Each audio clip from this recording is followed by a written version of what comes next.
Let's play a quick game. Memorize these numbers as they drop into the frames: 42, 17, and 89. Your mental workspace is completely full. Now memorize 55. You have a problem. To hold on to this new information, you must choose an original to forget. Computers run into this exact bottleneck millions of times every single second. A computer's physical memory, or RAM, is divided into fixed, rigid slots called frames. The data streaming into that memory is chopped into equal-sized chunks called pages. When your processor demands a page of data not sitting in one of those physical frames, it triggers what computer scientists call a page fault. The system has to hit the brakes, find the missing data on your hard drive, and swap it into memory. Because physical memory is finite, a truly fast machine doesn't rely solely on having gigabytes of RAM. It relies on a ruthless, highly efficient eviction strategy to swap data out before those page faults drag the system to a halt. If you need to evict a page to make room, the most intuitive approach is first in, first out, or FIFO. You kick out the data that has been sitting in memory the longest. It functions like a simple conveyor belt. When a new block of data enters on the left, the oldest block on the far right gets shoved off the edge.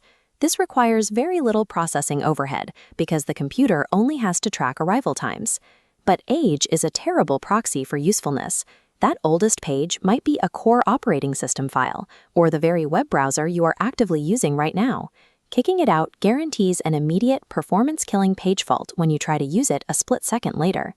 This chart shows memory frames mapped against page faults, revealing a bizarre paradox. Normally, giving a computer more RAM improves performance, but under strict FIFO rules, adding more frames can cause the system to suffer more faults, a glitch called Belady's anomaly. Simple queue rules fail in complex processing environments. Evicting data based solely on when it arrived ignores how heavily it is actually being used. If looking at the past causes errors, the alternative is looking into the future. This is the premise of the optimal page replacement algorithm. Instead of checking when data arrived, this strategy scans ahead on a timeline of all upcoming tasks. It pinpoints the exact page that won't be needed for the longest amount of time and evicts that specific block. The catch is that a computer cannot read your mind. It is physically impossible to know exactly which files or applications a user is going to click on 10 seconds from now. Computer scientists treat the optimal algorithm as a mathematical ghost.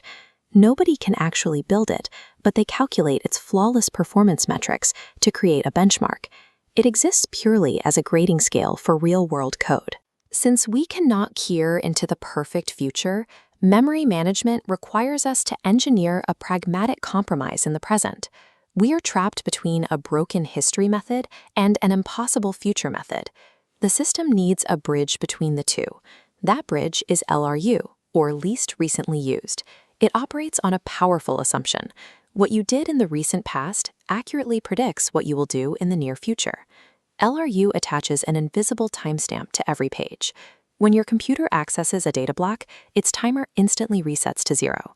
When memory fills, the system targets the coldest page, the one ignored the longest, and shatters it to make room. Constantly updating timestamps requires significant processing power, but the payoff is massive. By analyzing patterns in recent behavior, LRU successfully mimics future prediction. Optimal wins in theory. FIFO remains a cautionary tale of oversimplification, but LRU is the undisputed champion of the real world. Managing 50 browser tabs while simultaneously rendering a video and streaming music pushes your hardware far beyond its physical limits. You don't notice the bottleneck because LRU is quietly orchestrating the chaos behind the screen. The seamless illusion of infinite computer memory is really a high-speed mathematical game of musical chairs, and it's won by the algorithm that never forgets a timestamp.